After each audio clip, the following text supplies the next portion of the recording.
Votre attention s'il vous plaît. Cet élément est en lingala et en swahili.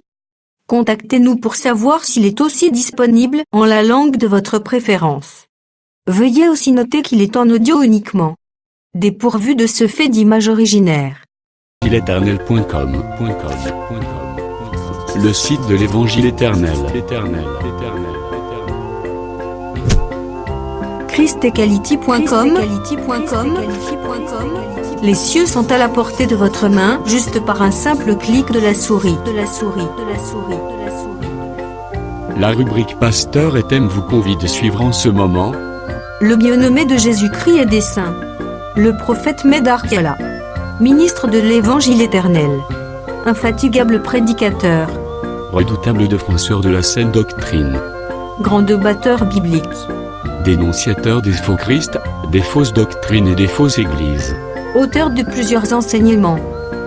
a confié l'évangile à plusieurs. Une vraie référence généalogique pour beaucoup. Grand missionnaire de l'Évangile éternel partout dans le monde, il est nommé même là où il n'a pas mis pied. Plus de 20 longues années dans le ministère. Suivez-le tous les jours sur évangileéternel.com, le site de l'Évangile éternel. Là, vous y trouverez tous ces enseignements disponibles en texte, en audio et en vidéo, classés et ordonnés. Pour donc retrouver l'ordre de ces enseignements, nous vous conseillons de suivre ces vidéos depuis sa page sur notre site plutôt que sur YouTube. Bonne édification au nom de notre commun Seigneur et Dieu Jésus-Christ. Amen. yote Et nous croyons que c'est par la grâce de Dieu ndio tuzuza satan. tunaamini ya kusema kama tunapokea hii kipindi ni kwa neema ya Bwana.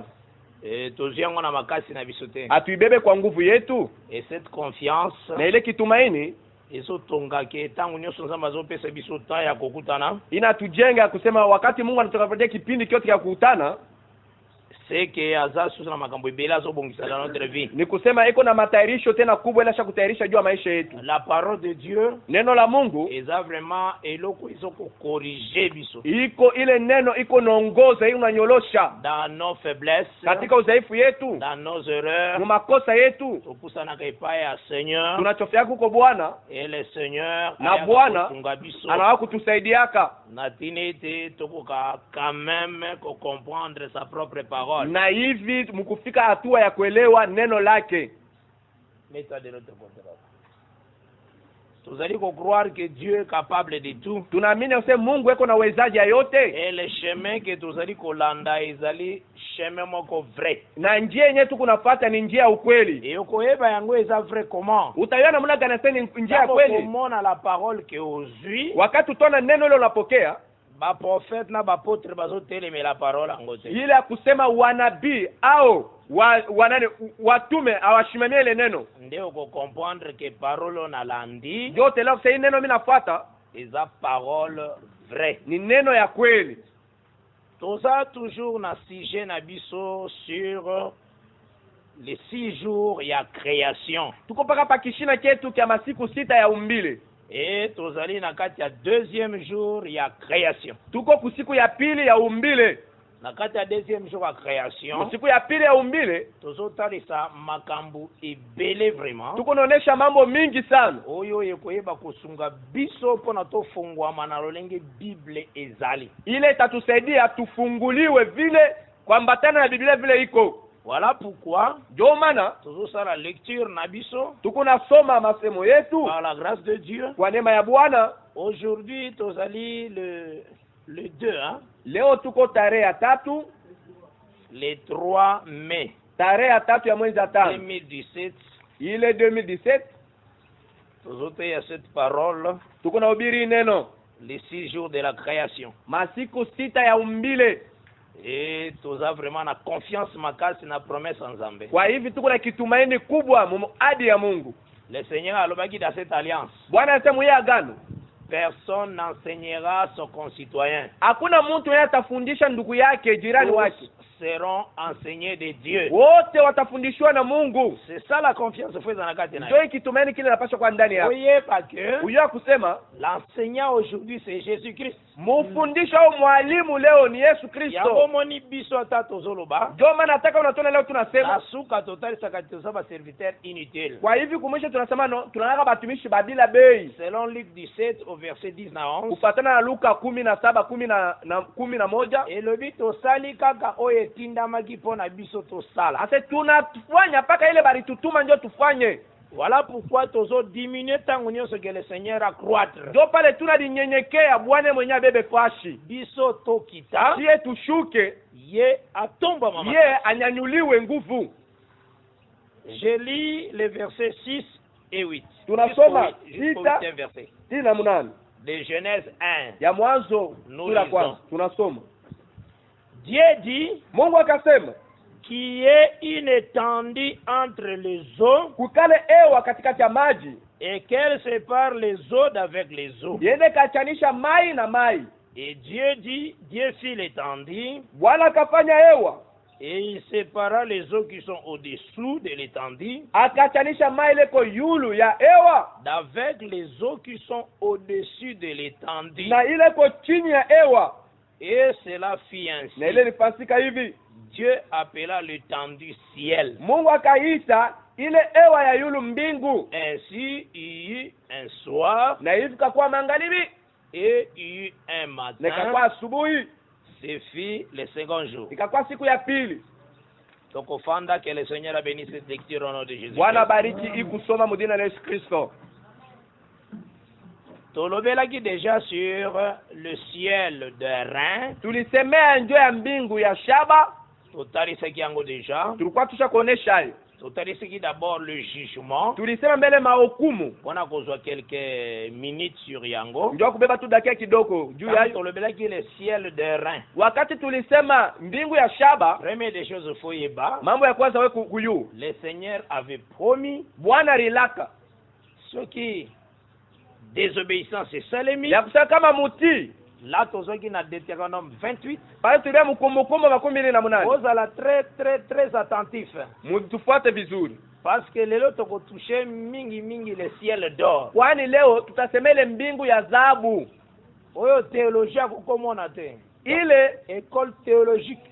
ule alilifunza miandiko asitoto kuyua Tongami na États-Unis. hata natokea kwa Etats-Unis, Ate tongami soki wapi. hata inajengea wapi hata kushinda, Ata ba grand professeur selon le monde. hata wa mwalimu kubwa kufatana na dunia Bakoki komona ngo te. abatozo kutambua, Parce que le Seigneur apesaka ngo kaka bisika moko kochaka te. kwani Bwana anapachiaka paka pafasi ile washa sizo kuweka Le trésor nzamba bomba ngo esika moko koko mépriser. mali. Bwana analifuchikaka fashi lo mwenye tozo na dharau. Et totalisaki d'abord le ciel de Rhin. Tulionesha mbele ile mbingu ya shaba. Base na biso ya kolobelezalaki nini? Musingi yetu ya masemo yetu ilikuwa nini? Tolobaki ke esengeli to comprendre Romains 5 le verset 19. Tulisema inapasha tuelewe wa Roma 5:19. Kuna tomonaki boye. Kule tuliona hivi, Un seul a péché. moya alitenda dhambi, Un seul a désobéi. moya ashikutii, Et beaucoup ont été rendus pécheurs. na wamingi waliwafanya watenda dhambi. Nde tolobaki, Na ndio tulisema, l'écriture serait continuer le dit que un seul a obéi na nyandiko wakati iendelea ilisema moya alitii et plusieurs ont été justifiés na wamingi walitilia haki, à cause de son obéissance. ndio ya utiifu yake. Nde toposaki d'abord Na question, ndio tuliuliza combien de personnes va désobéissa? bantu ngapi bala bakutii? Réponse tolobaki, Jibu tulisema ils en a Romains 5 verset 19, Roma 5:19, un seul a péché. moya alitenda dhambi, Mais bamususu bakoti na désobéissance wana cause na ye. bingila banaingia kutoko kutii juu yake. Donc le seul là qui a péché c'est Adam. Ule alitenda dhambi moya ni Adam. Nde toyaki na Deutéronome chapitre 28. Ndio tulikuwa katika Kumbukumbu 18, Totalisaki d'abord tulionesha mbele. que soko tanga partir na verset 1. Ukisome kuanzia mstari ya kwanza Oketi na verset 14. sina 14, Kuna bazota isayo kule bana kuonesha si tu obéis. kama unatii. En réponse, toujours dans Romains 5. Jibu shi tunaipokea paka katika Waroma Un seul 5. a obéi. Moya alitii. Le un seul qui a obéi Ule là, alitii ule c'est Jésus-Christ. ni Yesu Kristo. Parce que Philippiens 2, Kwani wa Filipo 2 à partir du verset 5, kuanzia mstari ya 5 tina verset 10, tina 10 ils ont répondre biso clairement ikuna jibu kwa wazi que le Seigneur, ya kusema Bwana c'est lui qui a obéi. ni yeye mwenyewe alitii, Et il a obéi na alitii jusqu'à la mort. tina kukifu, À la mort de la croix. kifu kya msalaba. C'est ce que Philippiens 2, Ndio wa Filipo les 2 autres c'est lui qui a obéi. inaonyesha mwenyewe alitii. Et tozwaki aussi témoignage, il y a Colossiens 1. Na tulibeba ushuda ya Wakolosai sura ya Na kwanza. kati ya Colossiens 1, Katika Wakolosai sura ya kwanza nde tomonaki ndio tuliona que Christ est la tête et le chef de l'église. ya kusema Kristo ndio kichwa cha kanisa, Christ est la tête et le chef ni de l'église. kichwa na mwenye mwongozaji wa kanisa. C'était juste ça. Ndio vile ilikuya Oh, tomonaki. ile tuliona, Nazozo yango Colossiens 1. tunaibeba katika Wakolosai sura ya kwanza. Natanga yango au nom du Seigneur Jésus-Christ. Tusome mudina la Bwana Yesu Kristo.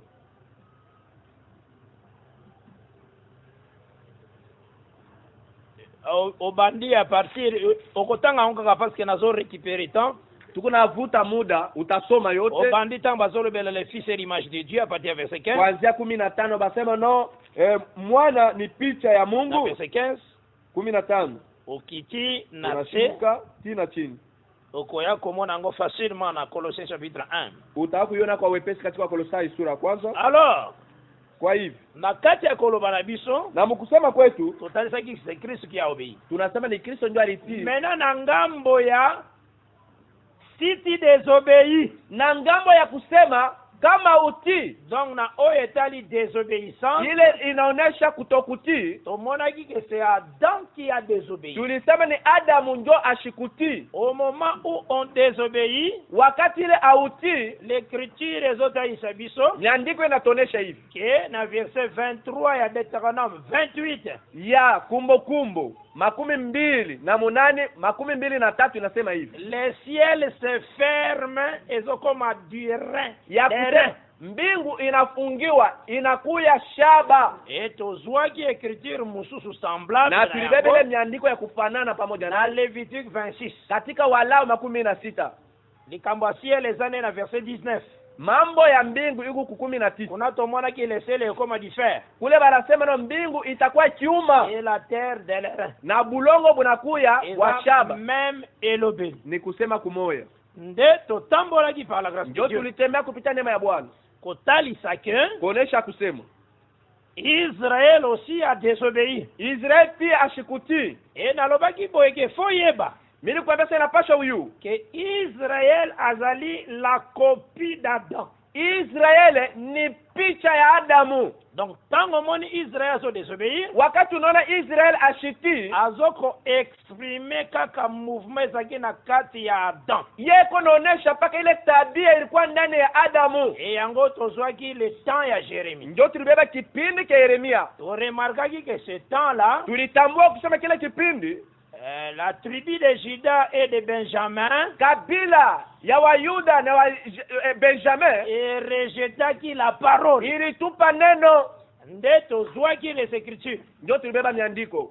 Totalaki na Jérémie 3, Tulienda katika Yeremia 3 à partir du verset 3 na 4, 3 na 4, la façon dont le ciel était fermé. namuna vile mbingu ilifungiwa Les pluies ont manqué. na mvula kipo kiringia. Ingola nanga très bien. Napenda nifuate vizuri. Et nazwaki Jérémie 14, Na nikabeba Yeremia 14 de verset 1 à 5.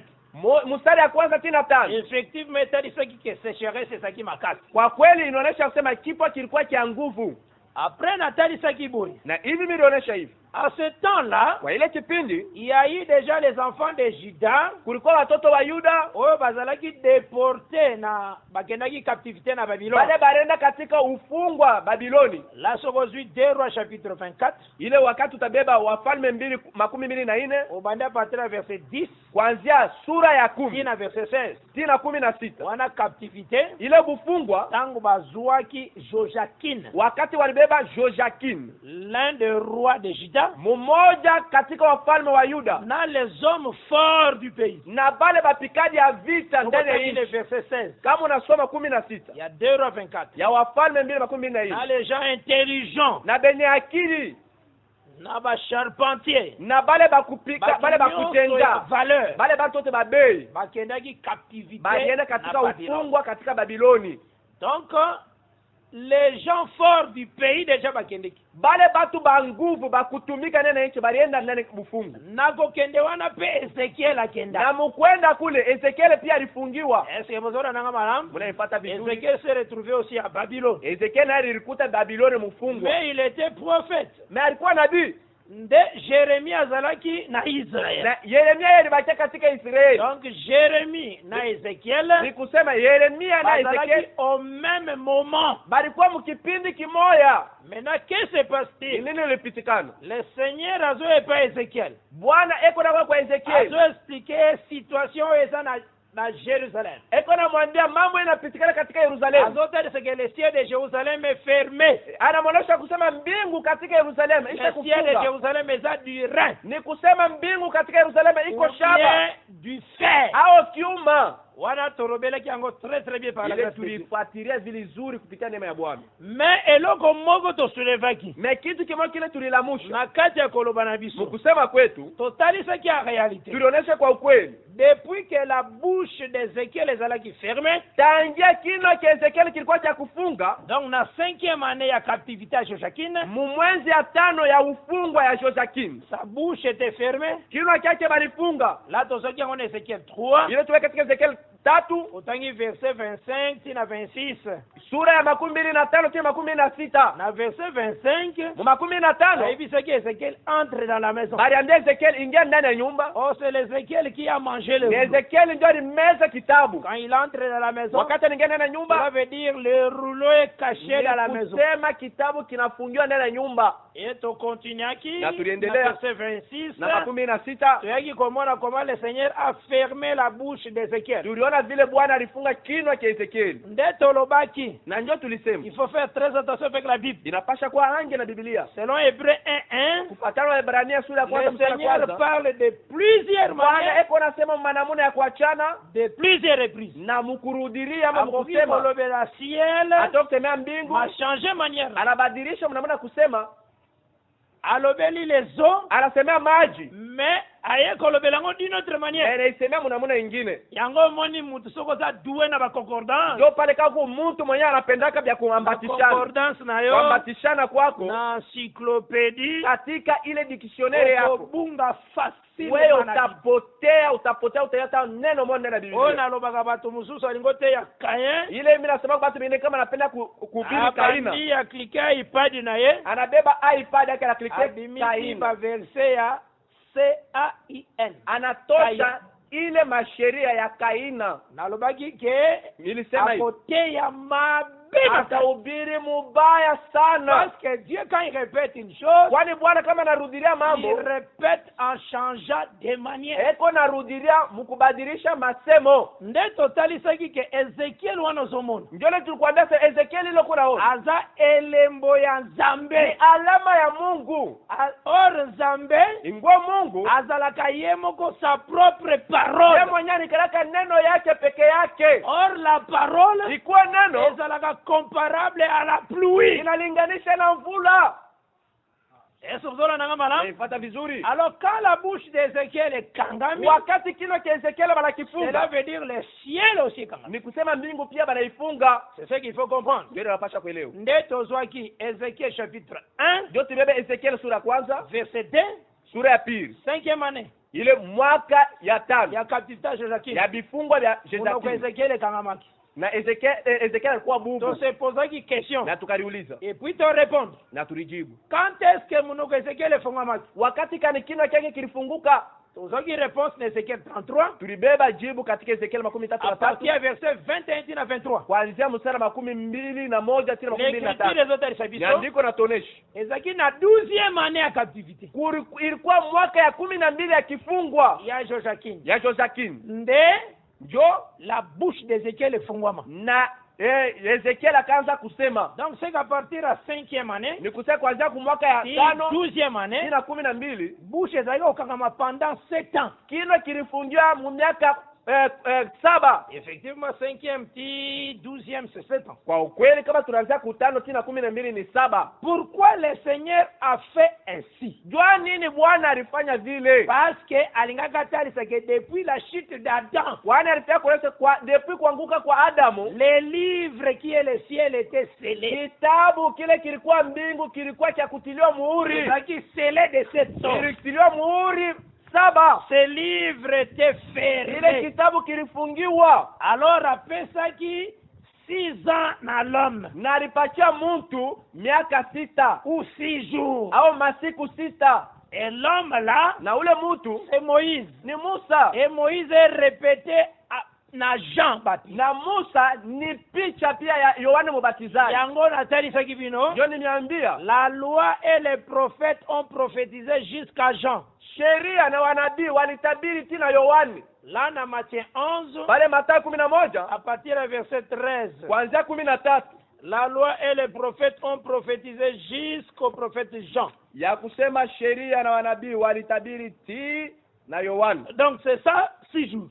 Njo masiku 6. Ozola na malam? Amina. Yango na lobaka boy. Ndio hivi mimi nasema. Quand ange azoya na bonne nouvelle. Wakati malaika anakuwa na habari njema. Azoya kote ya Marie. Anawa kuhubiri Maria. Yoko mususu pe yango. Mambo mengine yoyi. Yo lingio étudier Marie mère de Jésus. Wewe unataka kufunza Maria mama yake ya Yesu. Otikali na Marie.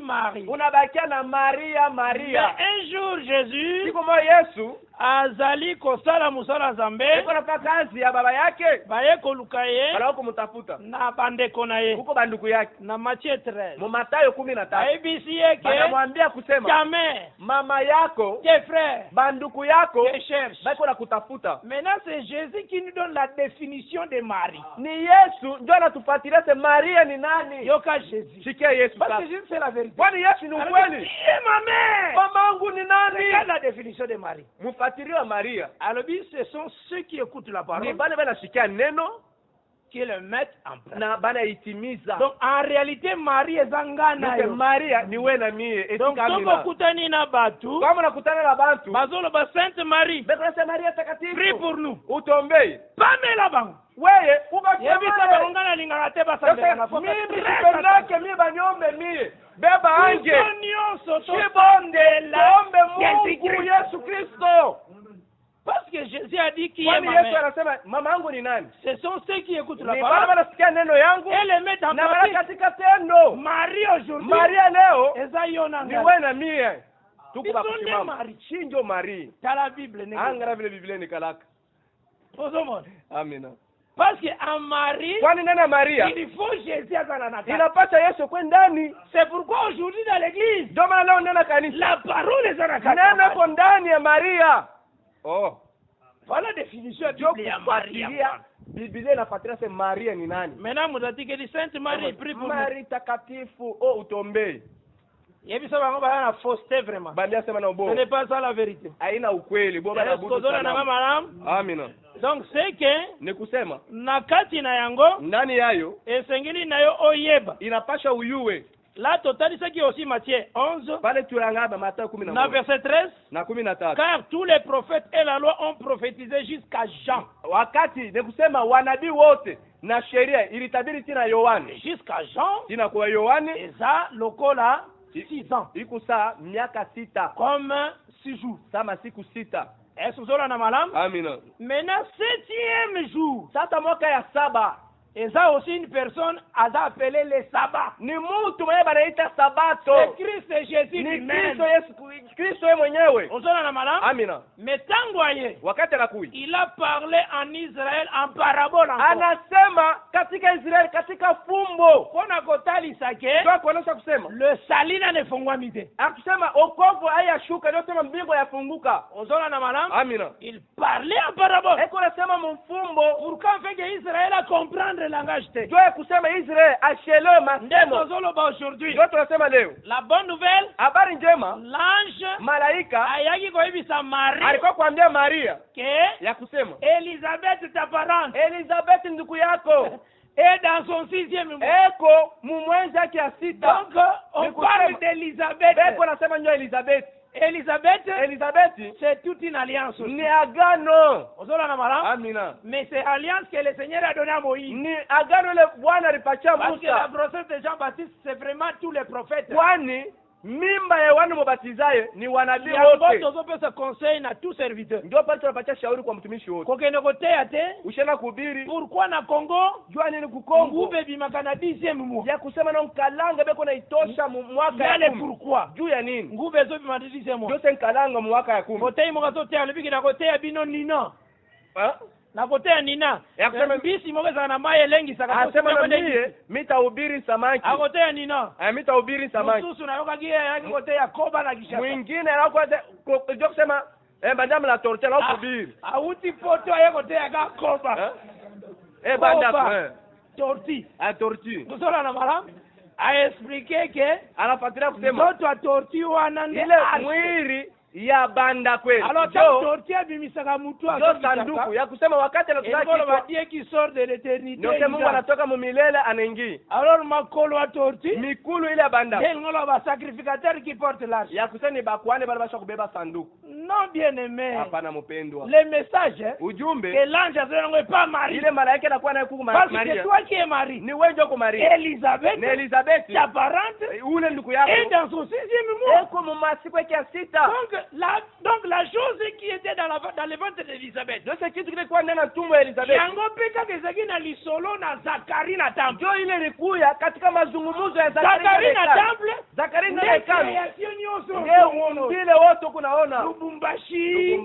France. Afrique du Sud. Kwa Afrika ya Kusini. États-Unis d'Amérique. Etats-Unis. Nyonso création nyonso Ile zomo. umbile yote. Nde Zakari na temple. Ndio Zakari ndani ya hekalu. Meko kene kote biloko nyonso wana Ndio te. ushende kuhubiri vile vyote. Biso tuza Marie. Shie tuko Elo kama kodile Maria. basome biso sango. Ni nini batuleta habari? Elisabeth. Elizabeth Ta parente. ule ndugu yako. Et dans son 6e Eko mois. mumwezi yake ya sita ya Même mimba. si la chose qu'elle a. Hata kitu kile kuna. Yango peka kezalaki na lisolo na Zakari na temple. Ilikuwa pia mazungumzo ya Zakari na Mais hekalu. maintenant eza na kati ya Elisabeth Sasa iko comme une ndani. alliance. Iko ndani ya Elizabeth saa agano. Donc la prédication que Marie Ni reçoit kusema ubiri ile Maria eza la création dans l'alliance. iko umbile ndani ya agano. Oui. Kweli? Voilà pourquoi Elisabeth se cachait pendant 5 mois. Ndio pale Elizabeth alirificha mu miezi 5 Pour parler vraiment des 5 livres de Moïse. ndio kusema vitabu 5 ya Musa. Pour parler de ces sacerdoces. Ndio kusema ile bukuani bure. Ozola na madame. Amina. Nous voulons des frères. Tunapenda wa ndugu Oyo Nzamba expliquer bango la loi, les psaumes et les prophètes. bale Mungu anabafatiria sheria, unabii, na nani na Zaburi. Ah, parce que yangonde la vie. Ile ndio uzima. Le Seigneur a défini ça qui est le royaume de Dieu. Bwana alifatiria ufalme wa mbingu. Alors le royaume de Dieu c'est quoi? Asema ufalme wa mbingu ni nini? Alors le royaume Asa ufalme na Matthieu 13 verset 33. Mathayo 13:33. Alors c'est comme dit les vins Anasema iko tuza vile mvinyo. qu'une femme a prise Ile mwanamke anabeba et a mise dans 3 mesures ya farine. aneka mubipimo 3 ya bunga. Est-ce que vous avez la madame? Amina. C'est ça le royaume de Dieu. Ndio ile ufalme wa mbingu. Donc c'est que Ni kusema la verset 13 et 33 il y a Matthieu 13. ya 13 ya Mathayo Le royaume de 13. Dieu Ufalme wa Mungu c'est dit les vins. iko sawa vile dawa. Levain wanaweza péché te. Ile dawa haina dhambi. C'est très différent à levain péché. Inachana na ile dawa dhambi. Parce que il y a le levain appelé péché. Kwani kuko ile dawa banaita Il y sema a le levain appelé dhambi. enseignement. Niko ile banaita sema fundisho. La façon dont les sacrificateurs expliquaient la parole. Wakati ile wakwani waanza kufuatilia neno. Bazalaki ko comprendre bien la parole. Abakwanza kuelewa vizuri neno. Jésus-Christ a dit ses disciples. Yesu Kristo anaambia wanafunzi. Attention au levain des pharisiens. Mubebe angi kuko ile dawa ya Wafarisayo. Là, il parlait de l'enseignement que les pharisiens enseignaient. Ile anaweza kusema ndio mafundisho ile Wafarisayo wanaanza kuhubiri. Dans la manière dont les pharisiens expliquaient. Namuna ile Wafarisayo wanaanza Parce qu'ils kufuatilia. avaient la difficulté. Kwani walikuwa na Il y a tatizo kotali, c'est que la loi que nous lisons, c'est Christ. ya kuonesha kusema no, sheria hii tuko nasoma ni Kristo. Et cette manière-là d'expliquer avec difficulté, Ile unamuna ya kufuatilia na mais le tatizo. Seigneur dit attention Ndio à Bwana ce levain. beba ange ile mafundisho yabo ni C'était dawa ya tout un kufundisha. enseignement. Ilikuwa mafundisho. Alors Jésus aussi Na yeye Bwana anasema a son levain. na eko pia na ile uchacho yayo. Yango nde apesaki Pierre. Ndio nikaburia Petro. Tango alobi na Matthieu 16, Wakati anamwambia Mathayo à partir 16 verset 13. 13. Babita ya Cesare bazoloba na Zanani. Babitayo ya Musaze Cesarie. Banasema niko nani? Balobi ke bazoloba oza Eli, Banasema huko Elia, oza Jérémie, huko Yeremia, oza l'un des prophètes qui vient d'être huko ressuscité. nabii moya anafufuka. Balobi. Banasema Nde le Seigneur a posé son peuple azalaki na bango wana. jo Bwana anauliza ile taifa alikuwa nayo. Ba disciple. Wanafunzi. Alobi bongo bino. Sasa Samueli. Osola na malamu. Amina. Tanga tuni bongo bino. Sasa Samueli. Nde yemo kazui se levain la. Jo mwenye anabeba ile chacho. Atiango na kata Pierre. Anaye katika Petro. Parce que butu moko atakawa koko expliquer. Kwani hakuna mtu anataka kumfuatilia. Nde Pierre alobi. Jo Petro Tu anasema. es le Christ. Uko Kristo. Le fils du Dieu vivant. Mwana wa Mungu mwenye hai. C'était la bonne interprétation. Ilikuwa kutafsiri kuzuri. Nde alobi Pierre. Akasema Petro. Eza la chair na le sang Haina mwili de na damu ndio nakufununia. mais en de l'esprit le Père. Ni kusema Baba Roho. Osola na malamu. Amina. La manière d'expliquer les Écritures, Munamuna ya kufuatilia miandiko. c'est tout un levain. Ni chacho. Alors les Écritures sont comme 3 mesures ya farine. Ni kusema miandiko iko sa bipimo tatu ya Donc 3 bunga. mesures ya farine, Ile bipimo tatu ya la bunga. loi, Sheria, le psaume et le prophète. Zaburi na wanabii. Maintenant il faut cela na di levain. Sasa inapaswa kuwa na ile chacho. Oye otie na kata 3 Unaweka mesures. mwile vipimo tatu. Après mesure nyonso na farine on ko Sasa vile vyote vile vitavimba. Osola na malamu. Amina. Yango ne Matthieu 13 verset 33 ezolo. Njo ile Mathayo 13 Donc 13 l'explication de la parole. ni kusema kufuatilia kwa neno. Donc c'est ça. Njo ile. Et là, c'est nous comprendre. Ile inapaswa uyu. Donc, quand Jésus a travaillé, Wakati Yesu alitumika, c'était réellement par rapport à Ézéchiel 33, ilikuwa ya kuambatana na Ezekiel 13. cette 12e année-là. Ile mwaka ya 12. Mais maintenant, tant que Bazou a déclaré que la ville est prise. Wakati wamembea sema no, muje wacha kunyang'anya. Allah total ça qui clairement. Pale tunaonyesha kwa wazi. Ezalaï côté cette ville-là. Ila kwa ile mudi, Mirayo ba baby saki. ile mkuta walibomona Na la maison ba ziki na saki. nyumba ile walilunguza. Na 2 Rois chapitre 25. Wafalme 2:15. Au bande à partir verset 8 Unaja mstari wa 8 tina 10. Et ça côté ça le jugement qui s'abat sur Jésus. Iko naonyesha mapiko ile nashukia Yesu. Nde yango na linga na talisa. Ndio ile nitaka kuonesha. On est en train de parler Beko nasemea de l'errin na kati ya ile shaba iko ndani na errin libana. na shaba ile iko nje.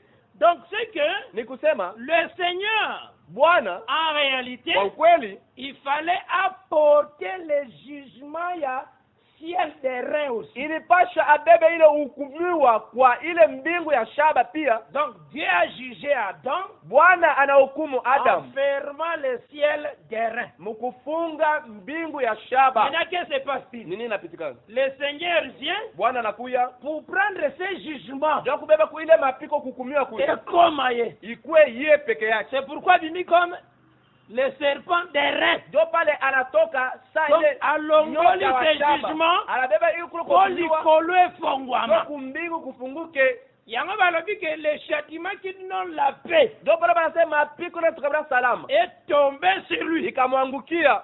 Donc il a été châtié à cause de lui. Alipikiwa kwa ajili yetu. C'est ça Esaïe 53. Ndio Isaya 53 ile inafatiria. Mais tangu wasali cet acte, Wakati anafanya ile tendo, mbala moko le ciel est comme bleu. mpaka pale mbingu inakuwa ya Donc bleu, efongwami ekomi saphir. inakuwa safira. Parce que totali saki Kwani tulionyesha saphir aussi safira pia ezali pour rendre yo justice. ni njoo akutilie haki. Tozwaki Genèse 30. Tulibeba Mwanzo 13. Obandi à partir du verset 5 na 6. Tunaanza kumstari ya 5 na 6. Tangu Rachel apesaki sa servante Bila epai ya Jacob. Wakati Lakele alibeba kijakazi wake anakaburia Yakobo. Là Jacob déjà si abotaki déjà 4 bana. Yakobo alikuwa deja sikuwa na batoto ine. Donc azalaki déjà na 4 bana pa Lea. Alikuwa na batoto ine kwa Lea. Donc Ruben, Simeoni, Levi, Lawi na Juda. Na Yuda. Nde maintenant Sasa Rachel Lakeli ayaka kopesa Jacob akaburia Yakobo Bila. Nde sa servante aboti Dan. Jo kijakazi wake anazala Dan. Maintenant tanga aboti Dan. Wakati anazala Dan, alobi Dieu m'a rendu justice. ase Mungu ananitilia haki. Nde totali saki cette chose là. Ndio tunaonesha kile kintu. Parce que Dan Kwani Dan soko zui na ba pierre ezalaki na tolo ya souvenir Bwana beba sacrificateur. mawe ilikuwa mkilari kia mkuani mkubwa. Parce que Dan c'est le 5e fils. Kwani Dan alikuwa mtoto wa 5. Donc aza comme 5e pierre Eko sali jiwe la 5 précieuse na tolo ya kilari ndani ya kilari ya mkuani mkubwa. Là tozwaki Exode 28 pale tulibeba Kutoka 18 verset 17 na 18 17 na 18. Una tomoni Kule tuliona 5e pierre lijiwe la 5 s'appelle Saphir. inaita safira. Ezalaka bleu. Iko ya bleu. Ndena alobaki boye. Ndio mimi nilisema hivi. Il faut yeba kotanga Bible avec l'esprit de Dieu. Inapaswa kuya kusoma Biblia na roho ya Mungu. Non avec ton intelligence. Haina na akili yako. Remarquez le Seigneur. Tambua Bwana. Aye na Israël apesi ni loi. Anakuwa ndani ya Israeli anapeleka sheria. Na Nombre chapitre Katika Hesabu 15.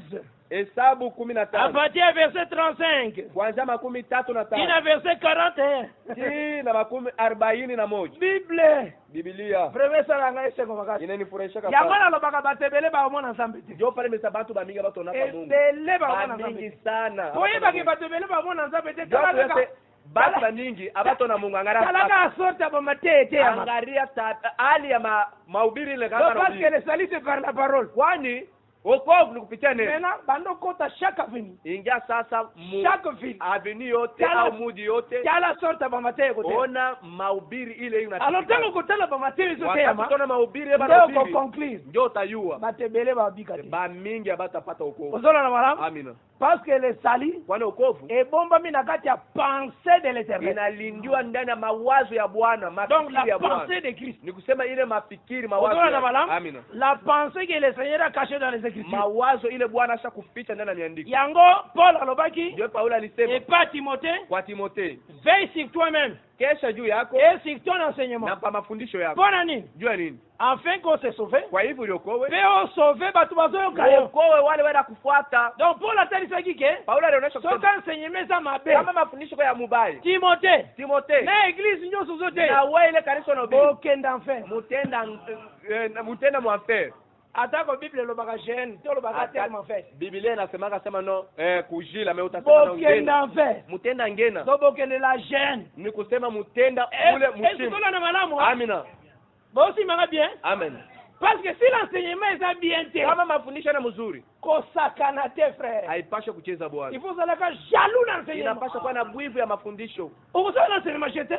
Hautachezesha mafundisho. À cause d'enseignement. Jua mafundisho. Nagoka bana na mutu. Mito zemi na chana na Mungu.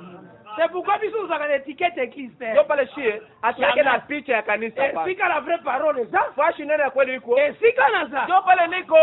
Ezate ke tomesana. Ena sema tusha kuzobeleana. Tuumeni. Tunakawa. Tofanda. Tusha kuikala katika banduba. Seko na seko. Niko sema na kuikala kwetu tunabakia milele kwa milele. Tuyebana donc. Seko na sekonde yango. Ndio milele kwa milele.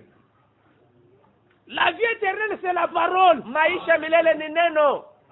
Ozona na bala? Amina. Quand la parole est bien tée, Kama neno haina mzuri, j'avertis ces gens. mina ambia On baba. va avec la base écriture Unabeba oyo. usingi ya maandiko Na moni ke bozo tambola mabe. Ndio sema unatembea mbaya. Or la Bible déclare Ikwe Biblia un inasema peu de levain ndio kusema chacho kidogo fait lever toute la pâte. nana ndio kusema ile pati na Solo vimba. na bango moni ao. Unazungumza nabo Eza yango te makambo te. hivi unobira ila hiyo. Explique. Unabapatilia na Otalisi bango. unabonesha miandiko. Soki baboyi. Kaba la katali. Oyebisi bango tuka batei. Mie mahubiri Nani na kati na bina sopaki makila ponanga. ni nani katikati yenu alimwanga damu juu yangu? Otuni nanu. Unauliza mbele. Papa ko wiko se pour. Atoza na ditaya sema mio huyu. Ako comprendre que Ataelewa kusema yes mtu moko asopa makila pona yote. hakuna hata mwenyewe alimwanga damu juu yako. Biso nyonso mutu asopa makila Sio pona wote biso. ule alimwangia damu Jésus ni Yesu Kristo. Nde bisi alobi en tout cas Unamwambia kwa à kweli cause ya vie juu ya uzima je sauve ma vie. mimi naokoa unalipomputa unasema mimi naokoa maisha yangu. Nazana besoin ba titre te. Mimi sina besoin na macheo. Église moko basi bati ancien aza ma azana basi misatu. Ndio kusema mkanisa moja bana muzee banaweka mwenyewe kuna banamuke ndio kusema banamuke batatu ashako. Ancien moko aventurier mais ancien. Ndio kusema muzee wa michezo mimi ni muzee. Pona nini? Jua nini? Azana mbongo. Eko na makuta. Alors pasteur zomona gaje. Mchungaji anaona pa kusema donc bile inaende yango. Ndio kusema no ye byakula donc bazakaneti bandimi moko batushaka bango te. Ndio seko baminifu bala baba teka. Alors stratégie za kana beglise ya batu. Ile kusema ile mipango iko ndani ya kanisa bantu. Pona bakanga mutu bien. Ndio bafunge mtu vizuri. Bapesi ye tâche. Bana mkabulia kazi. Comment diacre. Wewe kuya shina. Ata azana critère ya diaconate. Ata shina mu makanuni. Comment diacre. Wewe kuya shemasi wewe. Alors omoni menamo ebisie malamongo exhorter. Bana kumsubutishi. Bapesi ye Jérémie 48 verset 10. Bala mkabulia Yeremia 48. Maudit soit celui qui fait l'œuvre de Dieu avec négligence. Onesha alanio mwenyewe kunafanya kazi ya Bwana na udhaifu. Mena ata yoki bonne parole. Ata kishike neno mzuri. Mena verset on les autres c'est que ceux qui a tiki. Akiache akuzala maudit. Atalaniwa. Frère, mupendo. Le diable a une stratégie. Shetani eko na makanuni yake. Or l'œuvre de Dieu, l'œuvre de Dieu. Ikwe kazi ya Mungu kazi. Eza esika oyo reconnaissance ile ujuzi wa kweli iko. L'Écriture elobi na Osée 4 verset 6. Miandiko inasema katika Osée 4. Mon peuple périt parce qu'il lui manque la connaissance. Taifa yangu iko nakufa kwani inashindwa kuyua. Comme tu as rejeté la connaissance. Sasa vile unatupa bujuzi, je t'ôterai de mon sacerdoce. Nitakutosha katika mbukuani bwangu. Donc plus connaissance a bien zate. Fashi ile bujuzi sacerdoce ensemble pesa la kate. Mbukuani bwa Mungu abuna hapo. Nyonso baosala wana. Ile te balafanya. Ezaneti mayoto. Mayoto donc bajo bana basala ka. Ile azui kopo tomate. Ile michezo ya batoto. Atang mama utaki kusoma madeso lokotela mama deso. Ana lokotela tu mama laki tuli ya bibai bila bala. Atiena kopo. Aleka vile mama kopo. Asangiti mote makala moko bazo pe tu makala tu moyo na. Bala moko bakaboli ba charge. Yo bala kabulana makazi. Ayebisi ndekore musombo na muke. Yo komi papa. Mena yepe za mama. Sasa mimi ndio mama. Basali pe bana na ba. Basali pe lisolo. Bale bala tairisha mambo. Biloko banga kobela bakolia nde bakolia na munoko te batakule Jose bala bela fa nasa tala bana ne basa agara batobela bateza c'est textuellement l'église do vile makanisa textuellement paka vile do ba mipisi ba charge bana rekabulia makani bazo croire que il bela mimi ya kusema no bela tumikia Mungu do bazo croire que bazo se préparer poto kende likolo do tuende kumbingu. Faites attention hein kwa kwa ange Israël n'a pas changé de champ. Israël asikubadilishe mashamba mais au milieu de c'était un veau d'or. Katikati yabo kulikuya ile Jose sanamu Israël voici ton Dieu angara Mungu wako qui t'a fait sortir du pays d'Égypte kutoka katika Misri. Même parole masemo moya mais quand on regarde kama naangalia faux ile mbuzi wa zahabu. Donc c'est que beaucoup s'assembler. Jose barikosa bana Alléluia alléluia alléluia na Yesu alléluia alléluia Yesu est vivant a ressuscité hata kufufuka. Mais totali kama tunaangalia faux ile ni ngombe wa zahabu katikati. L'enseignement mafundisho. Notre problème, quel enseignement? Mambo yetu ni mafundisho kani? Uzoembe l'enseignement nini? Uko naimbia mafundisho mwimbo kani? C'est ça notre souci. ndio nia yetu. Zona madame. Unafuata L'enseignement ni sawa. ndani mafundisho gani iko pale? Et c'est ça que faut keba makasi na Vile vile. inapaswa kuya ange. Kosakana na vina yote. Haipaswa kucheza na maisha yako. Nombre 15 na pesa kiondisha. Hesabu 15. Verset 37 na 41. Makumi 37. Je lis au nom du Seigneur Jésus-Christ. Tunasoma mdile hivi.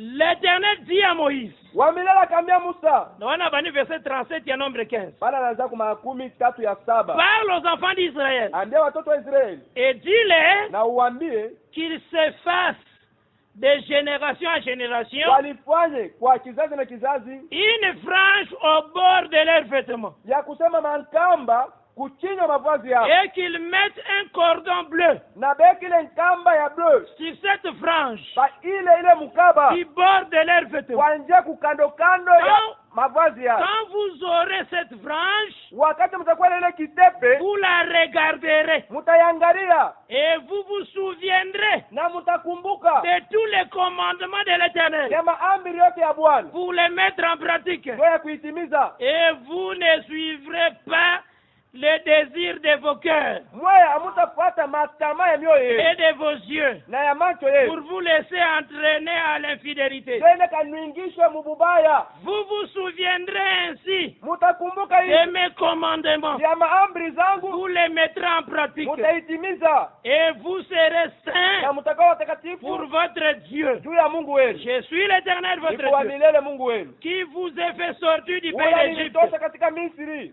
pour être juu ya kuya votre Dieu. Mungu wenu. Je suis l'Éternel votre Dieu. Niko wa milele Donc, Mungu wenu. Israel. Nikusema Israeli Na suka ya elamba na ya robe chini ya nkanjo yake azalaki kotia frange moko ya bleu. anaanza kwa kitepe kimoja hivi kia bleu. Na tangu nyonso Israel tanga tambolaka Wakati Israeli anatembea atalaka toujours kiti mutu na ina anashika sawa kitangara kile na kitepe suka na ile bo. mukaba ile Na sasa bora kwa bleu. vêtement. Ile Tama atala na bora. wakati anakuchonga Israel kitu. anatambolaka bo. Anatembea kwanza kutembea mpaka Israel nyonso mwone na sela. kama wewe unamwona Awana kaza yeye bwana twanga hata na bora. anaangalia kunchongo ya nkanjo yake yeko naangalia na Basi ndio mzotamba ni wana. ndani bazo tembea Les regards étaient fixés sur le bleu. macho yabo ilikuwa parangi ile ya bleu. Or le bleu c'est Kwa saphir. bleu ni safira. Le bleu c'est Dan. Ndio kusema bleu ile ni dani. Ozona na wana. Amina. C'est là-bas où bazako porter leurs yeux. Ndio kule baanza kuangalia. Yango komona même la femme bazako couler le sang. Ndio pale mtu anaanza kushusha damu. Jésus marchait. Yesu anaweza Mais kutembea. ses yeux, Mais macho yake les bleus. anaanza kuangalia ile bleu. Ozona na wana. Amina. Il devait toucher là-bas. Inapasha aguse kule. Mutu nyoso qui serpent sur yo. Mtu wote kanjoke na Il faut mumisa. jeter les regards sur les bleus. Kwa kuangalia kule rangi ya bleu. Ozona na wana. Amina. Parce que Kwani tant bazolobela il est doué aux frères de demeurer wale ensemble. wanasema ni vema wapendwa waishi pamoja. C'est comme de l'huile Ikusa et mafuta. ça répandu sur la tête d'Aaron. Inamwagikia pa kichwa cha Haruna. Et qui tina bar Inashuka kundevu. et ya na elamba Inafika kuvazi. tina bora vêtement. Inafika tena kunchongo ya Donc kanji. ezaka na dernière partie soit l'huile. Kuko kipindi kia mwisho kinabebaka C'est mafuta. que les plus petits parmi les Ya peuples. kusema kaloko katika taifa. Les plus petits parmi les peuples. Ndio sema muloko katika taifa. Bora vêtement. Ile C'est chongo ya vazi Christ. ni Yesu Kristo. Osola na mala. Amina. C'est lui le oin. Yeye ndio Wazo mpakaliwa. clôturer. Mwenye kwa nafunga. Osola na mala. Unapata vizuri? Ah. Kweli. Yende ceux qui vont porter les regards sur Yeye rien. kama mnamwangalilia En tout cas, vous avez le salut. pale Mungu na wokovu. Yango moni, Ndio pale uliona Exode 24. kutoka 14. Exode 24, Kutoka 14 va sacrifier les animaux. bana dose banatoa manyama. Ba animaux oyo bakataki wana. Banyama bale balichinja. Etalisaka lolenge le Seigneur a brisé le pain. Hii inaonyesha vile Bwana alivunja mkate. Osola na malam. Amina. Et voici le sang de l'alliance. Njo asema muone damu ya agano. Natalisaki wana Nilionyesha que ya kusema sur la montagne, pa mulima le Seigneur azakobenga kaka Moïse. Bwana anaweza kuita paka Musa. Mais ce jour-là, Mais ile siku a justifié les autres peuples à monter. alitia buwaki akusema bingine wao pia Mais bapande. bango moko tangu batali. Njo wakati balangalia. Pourquoi le Seigneur acceptait Ndio ni tout Bwana donc anatuechikia. à rendre biso justice Anatutilia haki. afin que tout monte Ndio sur la tupande montagne. kumulima.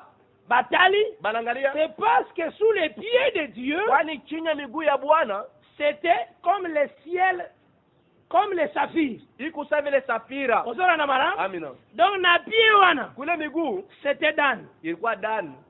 Ozora na mara. Amina. Yango moni. Ndio pale unaona Ndenge Israeli zako tambola. wakati zinaanza kutembea, Dan azalaki dernier na dani match. alikuwa mwisho mumwendeo yabo.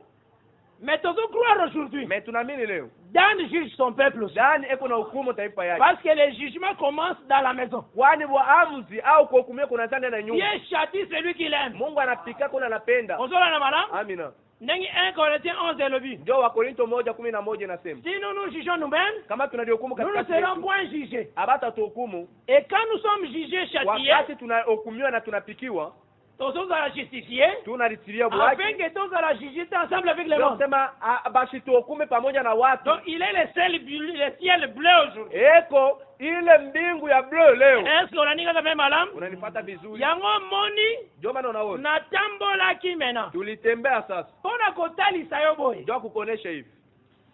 Omoni le ciel que le Seigneur a créé na deuxième jour. Unaona ile mbingu Bwana aliumba msiku ya pili. Il faut tiaka kana mutu na yo na kati na yo ke. Inapaswa kenda na kichwa yako kusema Eza na ciel mususu wa salaki kuko mbingu avant banda création. mbele aanze umbile. Donc il y a les cieux. Kuko mbingu. Il y a le cieux des cieux. Mbingu ya mbingu. Ozora na mara. Amina. Oya salaki avant banda création. Ile alifanya mbele aanze umbile. La création, Kuumbile il a créé les cieux des cieux anaomba mbingu ya mbingu et la terre. na bulongo. Ozora na malam, plutôt il a créé les cieux et la terre. Akaomba mbingu na dunia.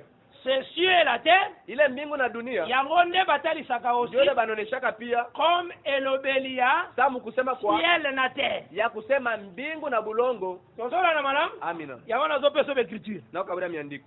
Parce que souci la biso za écriture. Kwani nia yetu ni miandiko. Nga vraiment nena zaka zoba vraiment. Nive nataka kilubi.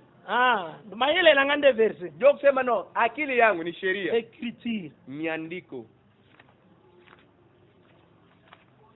Néhémie 9. Nehemia 9. Anakobaka vraiment posa bato esengo makasi. Nasema kubantu Batu vraiment esengo mingi. batu bafura sana. Na Néhémie chapitre 9. Nehemia 9.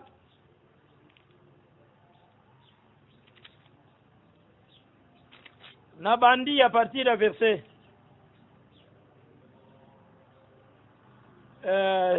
6. Tunaanza kumstari ya 6. Na bandi même na verset 5. Tuanzia hata ya 5. Les Lévites, je lis au nom de Jésus-Christ.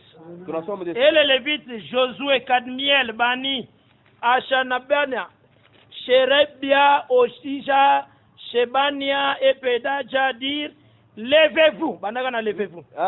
Walawi wakasema mulamuke. Bénissez l'Éternel votre Dieu. Mubariki wa milele Mungu wenu. D'éternité en éternité. Kwa milele kwa milele. Que l'on bénisse ton nom glorieux. Babariki jina lako la utukufu. Qui est au-dessus de toute bénédiction et de toute louange. Na iko yulu ya mabaraka yote na masifa yote. C'est toi éternel. Ni wewe milele. Toi seul. Wewe peke yako. Qui a fait les cieux. Ule alifanya mbingu. Les cieux des cieux. Mambingu ya mambingu. Et toutes leurs armées. Na jeshi hayo. La terre. Bulongo. Et tout ce qui est sur la terre. Ele unapa bulongo. Ozora na malam. Amen. Qui a fait les mers. Et tout ce qu'elles renferment. Na ile bari yote iko ndani ya bari. Tu donnes la vie à toutes ces choses. Unakabura uzima kwa ile vitu. Et l'armée des cieux t'adore. Na jeshi ya mbingu iko na kuabudu. Est-ce que ozora na malam? C'est Dieu qui a fait ça. Ni Mungu ndiye alifanya hivi. Et aux Exode chapitre 20. Na unasoma Kutoka 12. Exode 20 à partir du verset 10. Kuanzia hapa mstari ya 10.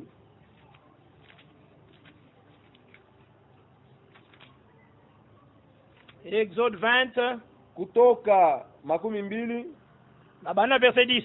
Kuanzia mstari ya 10. Même le verset 9. Hata 9. Je lis au nom de Jésus-Christ. Tunasoma mdini Yesu Kristo. Qui travaillera 6 jours. Wewe utatumika masiku. Wana na bana verset 9. Tunaanzia 9. Et tu feras tout ton ouvrage. Na utafanya makazi yako yote.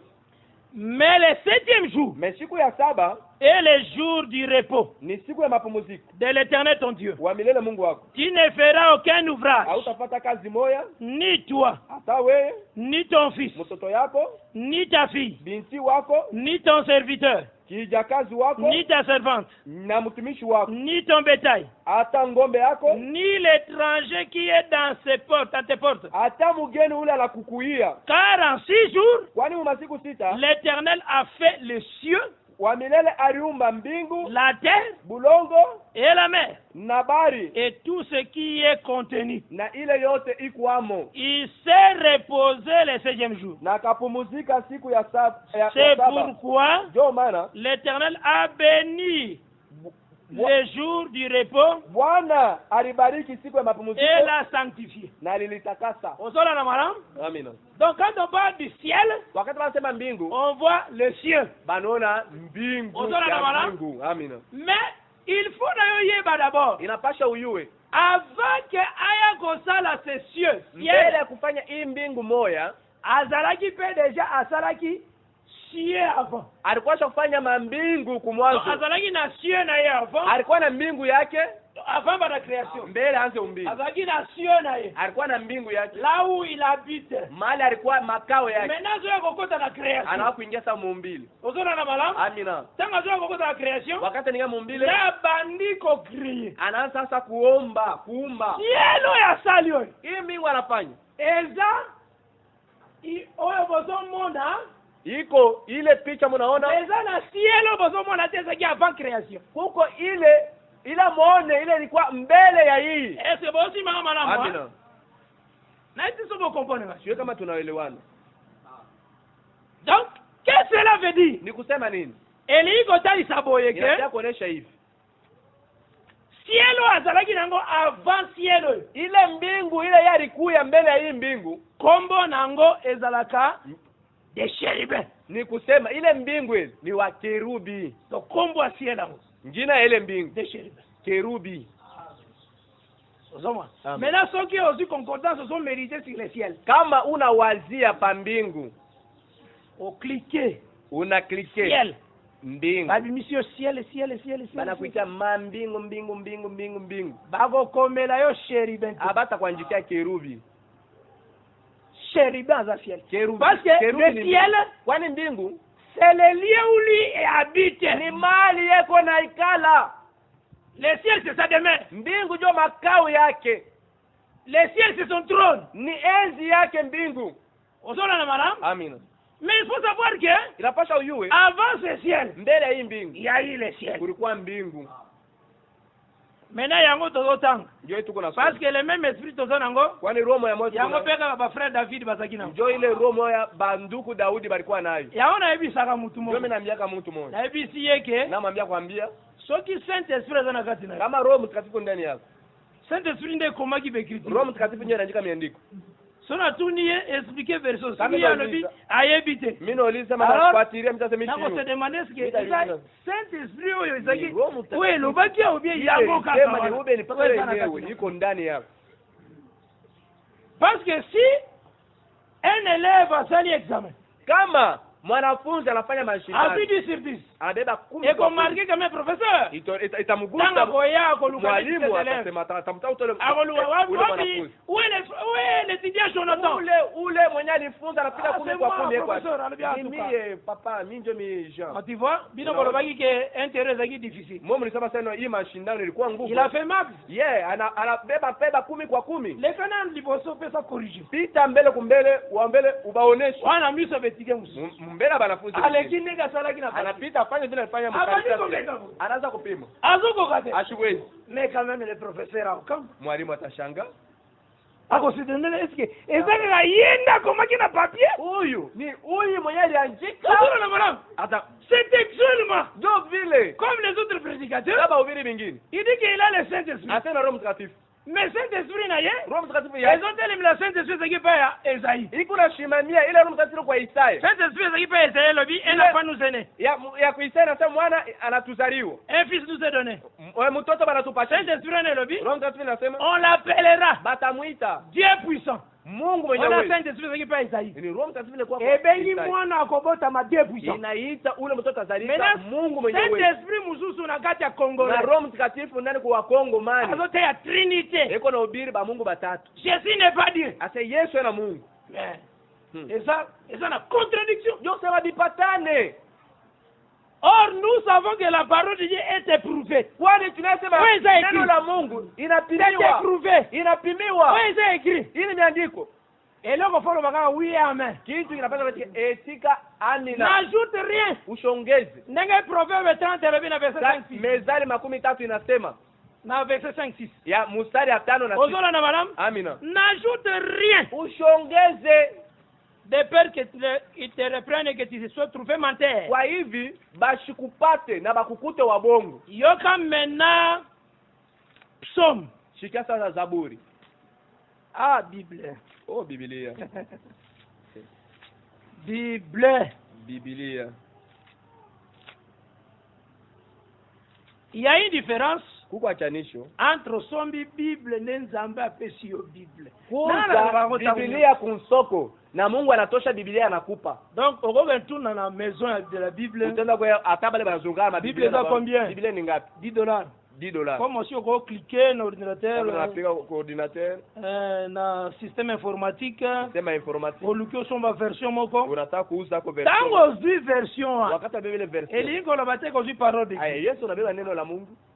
Il faut que Dieu te donne sa parole. Inapasha Mungu akaburi neno lake. Ozolo na malam? Amen.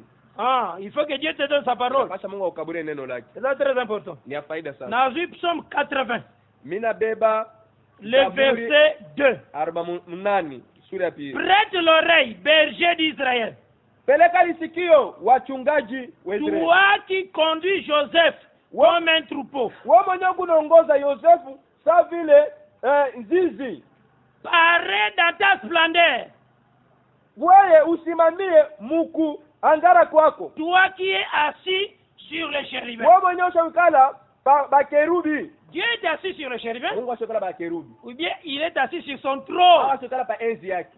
Osola na malam. Amina. Il est assis sur le chérubin. Ashakala pa ba kerubi. Wana natangi Psaume 80 verset 2.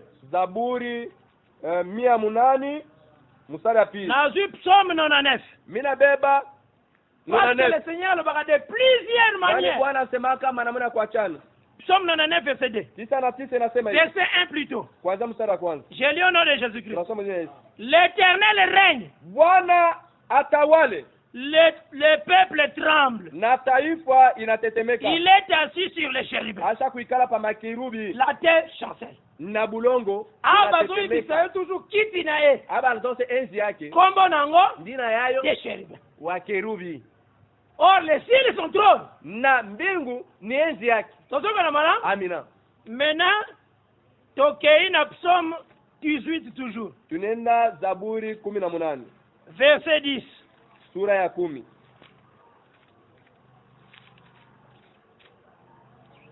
Yoka watutanga no malembe. Tusome pole pole. Yoka. Il abaissa les cieux. Akashusha mbingu. Bon, quand le Seigneur abaisse les cieux. Wakati Mungu anashusha mbingu.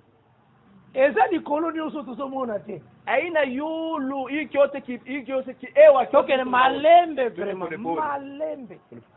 Omoni likolo nyonso. Unaona hiki ewa kiote. C'est comme aussi les cieux. Hiki tusa mbingu bi ni mbingu. Bon, lakini il prend les cieux, anabeba ile mbingu, il abaisse. Anaishusha. Matiki yozomono. Me anacha hii ile ewa ile tukunaona hili. Sasa kuna maana moi. Amina. Il abaisse les cieux. Anashusha mbingu. Ça va, hein? Amina. Et il descend. Na anashuka.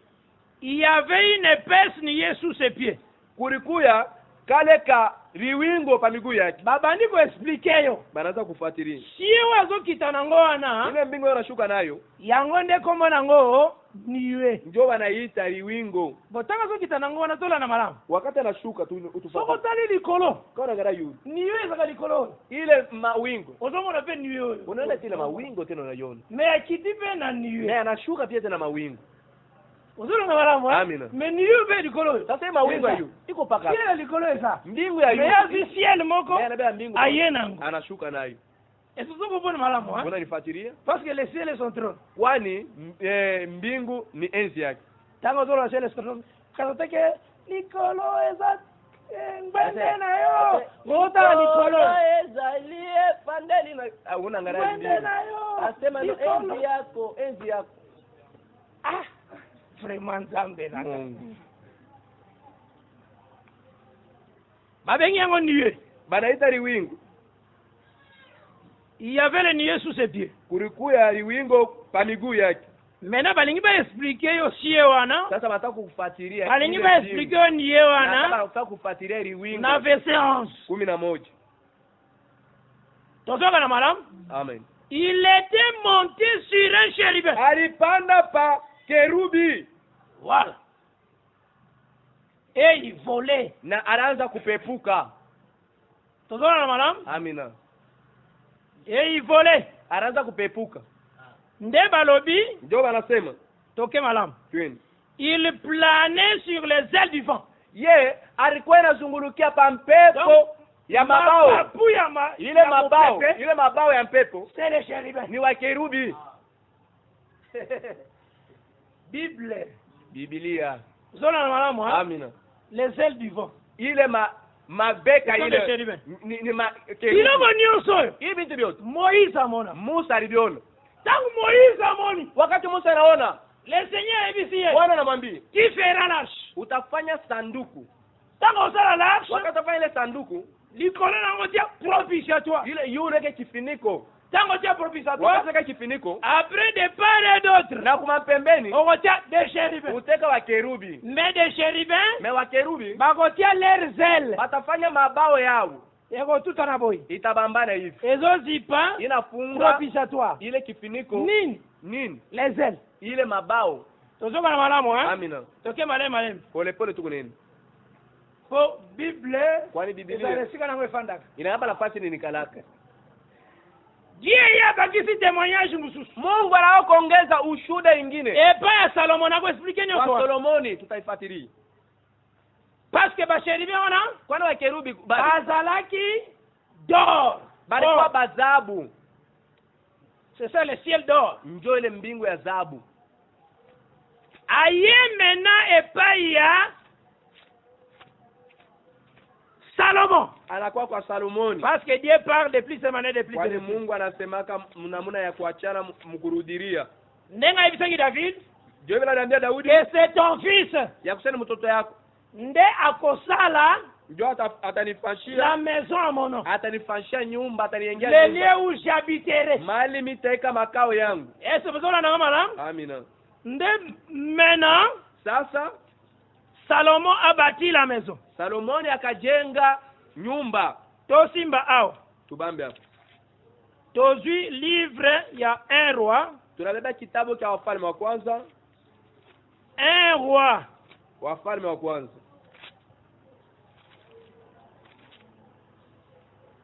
Un roi chapitre 6. Wafalme wa kwanza sura 6. Simbanga o malam. Unipate vizuri. Cette parole est pour vous. Hii neno ni yako. Pour vos enfants. Ndio watoto wenu. En aussi grand nombre que le Seigneur va appeler de loin. Na bale bantu Bwana ataita bambari. Nikamnini Yerusalemu. Nini napitikana? Verset 2. Tuanze sura ya pili. Il y a un roi 6. Ya Wafalme wa kwanza sura ya 6. La maison que le roi Salomon bâtit. Nyumba ile mfalme Salomon alijenga. À l'Éternel. Juu ya milele. Avait 60 coudées. Ilikuwa na metri de longueur ya urefu. Omoni bien wangana kwa isi 0 te. Naona mimi shangushe ile. 60. Asema no ni 60. Soko kwa isi 0. Ukaangushe. Ekomi 6. Itakuwa 6. Tunaenda na ebisho kwa 6. Nani alikuambia sasa uangushe ile 0 hiyo? Toya kasike 6 kukwenda 60. Inambatana na kwa sasa. Eloko soko yebite tika. Kama kinto ukiache. Litie kusukela na yote. Mahubiri haitaisha kwako. Basusu bako yaka mimi bakote. Batawahubiri. Soki yoko kite. Kama wewe uweze. Sura na malambo ha? Amina. 60 na kwa isi 0. Sasa kabla ngushe ile 0. Courage wangu wapi? Ile odari ile unaipokea wapi? Zwanga ya constitution. Beba ile constitution ya mboka na ya nchi. Maintenant, senga espace. Sasa ombe Na television moko. wakati kupicha. Olobi ke nazotanga article 3. Niko nasoma Ya article constitution. 3 ya constitution. Alinéa tel. Alinéa tel. Alinéa ngapi? Maintenant, oyo na longolia. Mimi natosha. Na evite soko aussi c'est Iwe kama utatoka Soki tai. émission na plateau. Kama utaisha hata kuisha yenyewe. Na justice ya bato na kwa hukumu kwa wako watu kangayo. batakubamba. Na droit nini yozo longola? Basema no. Mwa alinéa wana na sheria kani. Ile wewe unashimama kumapicha utoshe alinéa ile. Ozoko se substituer na parlement? Ni kusema unataka kubeba pafwashi ya parlement. Chambre kani. Na maloba na bango na maloba yabo vile bataka kusema. On va t'arrêter. Bo batakubambia paka kule. Si la justice des hommes est bongo. Kama kwa hukumu kwa watu kuko hivi. Bongo devant Dieu qui est le législateur. Mwenyewe mtetezi. Qui a donné sa parole? Analeta neno yake. Sa parole déclare, neno yake nasema, si tu n'es né d'eau et d'esprit, kama unazalika maji na kuroho, tu ne peux entrer. hautaweza kuingia. Maintenant mote msoa yeye alobi. Mokira anakuya ngine. Bate mama eza na tina te. Ubatizo ya mai haina. Mai eza biloko pamba. Mai ni vitu vya. Mai koma parole. Mai ishakuwa neno. Itoka baptême de l'esprit. Inapasa paka ubatizo wa kiroho. Wewe courage usiona. Unani hodari unabeba hivi. Soki nzamba kama tali. Mungu tu anakuangalia wewe. Wewe soke. Kwambia fils de panto hapo soki na yeye kumona nzamba. Tubu. Kama mimi naona na wewe. Utozo unapepuka. Poye le législateur. Yeye ndio mtetezi. Aebisi Nicodème. Anaambia Nicodème. Si tu n'es né d'eau et d'esprit. Kama uzalike kumai na roho. C'est lui qui a dit ça. Yeye ndio anasema. Il a établi sa loi. Anabeba reka sheria yake. Na yo dimi. Wewe unatoka. Bate mama eza rien. Batiza mai ni bure. Eza rien. Ni bure. Na ordre nani? Na oda ya nani? Pierre a prêché la parole. Oui. Pierre. Petro alihubiri. Ate la parole kwa Corneille. Anabiri nalo kwa Corneille. Le Saint-Esprit kiti na Corneille. Roho Mtakatifu na kwa Corneille. Na ndaku na bango, na baba yako. Batu bazu Saint-Esprit. Batu banapokea Roho Mtakatifu. Pierre anituni. Petro anauliza. Est-ce que na se substitue à législateur? Eti nikuye mimi mtetezi. Lokolo bazu Saint-Esprit na wala batema mai. Mtakatifu na ubatizo wa mai. À se poser une question. Aliuliza. Refuserons-nous l'eau de baptême parce qu'ils ont reçu Saint-Esprit? Chie tutabakatalia mai ya ubatizo ndio Azui Corneille. Anabeba Corneille. Na Saint-Esprit na Roho Mtakatifu yake. Oya azwa kiona nzamba. Ila alipokea Mungu. Na batizo mzungu Saint-Esprit. Na bale bote walipokea Roho Mtakatifu. Akakoti bango na mai. Baptême au nom de Jésus. Asa ubatizo au nom de Jésus. Mudina la Yesu na batonga bote. Parce que le législateur a dit ça. Kwani mtetezi yeye mwenyewe ndio alisema. Pierre ne peut pas contrôler. Tunasita na kinyume. Maintenant bimi. Sasa wewe unatoka. Bate mama eza na tina te. Batizo mai ina tuna. Zamba koma kama mulimu. Mungu asha kwa paka wa kiroho. Eza na batu mususu ko. Bantu bingine. Zamba zo souffler baona olenge ke batika kanze la parole. Mungu asha bandesa bandesa bate tu njia neno. Petit à petit. Pole pole kuna wasukuma pole pole. Tu vois bien le frère Pierre n'a pas refusé l'eau de baptême. Unaona ndugu Petro asikukatale na batu bazaki na 5 na batu bale bakosha pokea Roho Mtakatifu. Mwana mtu lelo. Utaona mtu leo. L'eau de baptême n'est rien. Maya ubatizo parce qu'on est fils de Dieu par l'esprit. Wa Mungu kujiroho. Kama kama législateur. Wala utakuwa mtetezi. Landa 1:6 bien. Fuata Wafalme 1:6. Likambo nanga awawa. Mambo yangu hapa. Nazande na likambo ya. Niko na mambo ya 20 de largeur, nataka 60 de hauteur. Tulisema de longueur. Muburefu nazote ya 60 de longueur te. Mishubiri. Nazande na likambo ya 20 de largeur. Niko nasema 12 ya mubufupi. Menzamba kosunga biso tokolobela vraiment c'est temple ya nani wewe? Mungu atatusaidia tutasema juu ya akolobela biso si likambo ya temple ya nani? Atatusema pa hekalu ya akolobela biso likambo ya temple ya nani? Atasema juu ya hekalu ya Salomon. Ya Salomon. Mais to simba par la grâce de Dieu. Mais tubambe kwa neema ya Bwana. Balobi 20 de largeur. Banasema 12 donc ya tant que la 20 de largeur. Wakati tunaona 12 ya bufupi. Nakati elobeli na yango. Mukusema kwayo. Ce qu'il faut comprendre. Ile napasha kuelewa. Que ni kusema la situation que on est 20 de largeur. Hii ya mubufupi ya 12. Osimbi wana. Unabamba vile 20 de largeur. Ya mubufupi ya 12. Maintenant la maison. Oyo Salomon tongaki pour Dieu oyo. Nyumba ile Salomoni alijenga juu ya Bwana. Atongaki na mabango bazaki utaye. Alijenga na mawe ile baanza kuchongola. Metangu basisi kotonga na mabanga. Wakati wanaisha kujenga na maibwe. Azui mena nzete ya cedre. Anabeba ile muti ya mutini. Ayeko zipa mabanga. Anawa kufunika ile mawe. Est-ce que comprendre nginda kwa metele makia, hein? Totanga kaka ba portion. Inapaswa tu kusoma. Verset 7. Ya 7. Lorsqu'on bâtit wakati la maison, nyumba, on se servit de pierres toutes taillées. Bari tumikisha mawe yote ya kuchongola. Et ni marteau, ana marteau, ni hache, au shoka, ni aucun instrument au hata kiuma kimoja de fer ya kiuma ne furent entendus dans la maison pendant qu'on la construisait. Akikushikirike ndani ya nyumba wakati wanaanza kujenga nyumba hekalu. L'entrée des chambres, mukuingia kwa viumbe. Tokena verset 9.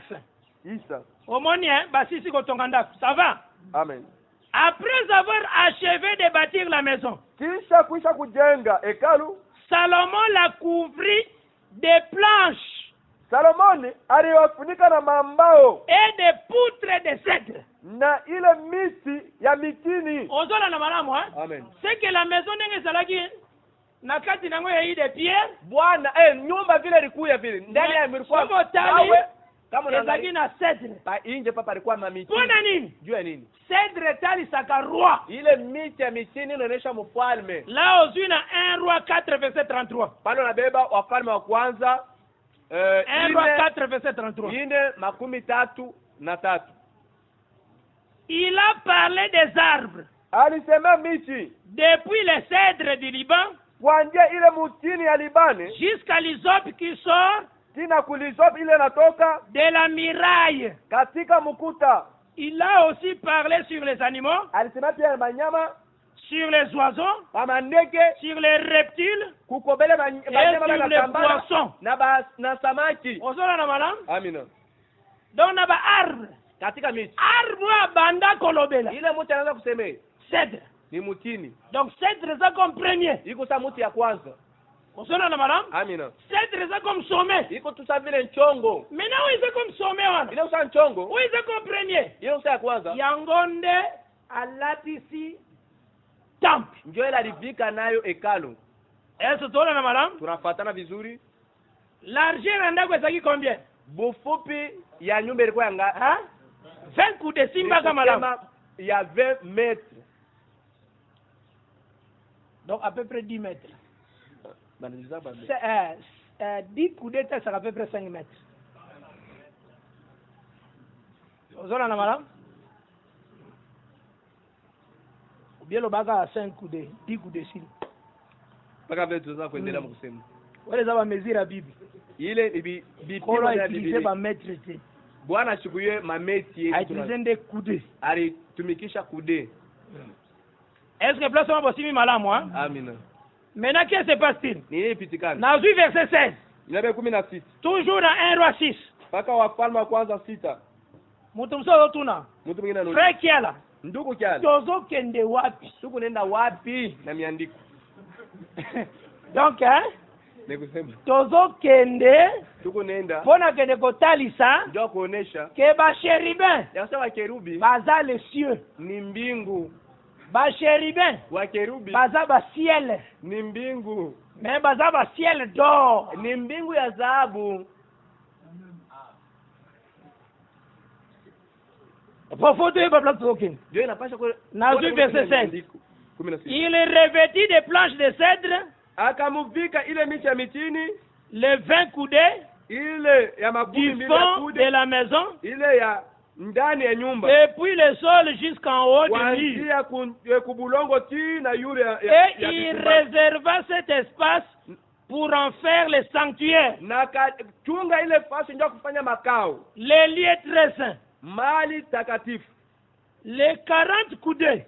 Ile 20 ya meti parce que zaki 60. Wani ilikuwa maintenant utilisé makumi sita. Anatumikisha on utilisé 20. Cela veut dire on a utilisé 20 wana. Il a tumikisha makumi carré. Ilikuwa ya 20 wana. Ya pembe. Atiki 40. Anacha 40. Est-ce possible madame? Tuna Simbanga d'abord malamu wana. Simbana nuka neto okene malem. Bamba vizuri tunene. Les 40 coudées, Il est 20 mètres. sur les... Lobaga 40 coudées. Awa ba utiliser ba mètre T. Biblia. Ah, Bible ndé. Lobaga coudé. Tunataya Mais coudé. mutaye ban esprit nege coudé zalaka à moitié à mètre. Sur le devant formait la maison, c'est-à-dire le temple. Ni kusema mbele yayo ilikuwa inafanya nyumba, ni kusema hekalu. Les bois de cèdre à l'intérieur Miti ya sedi katika de la ndani maison ya nyumba offraient des sculptures de coloquinte. ilisaidia C'est ile tout un enseignement.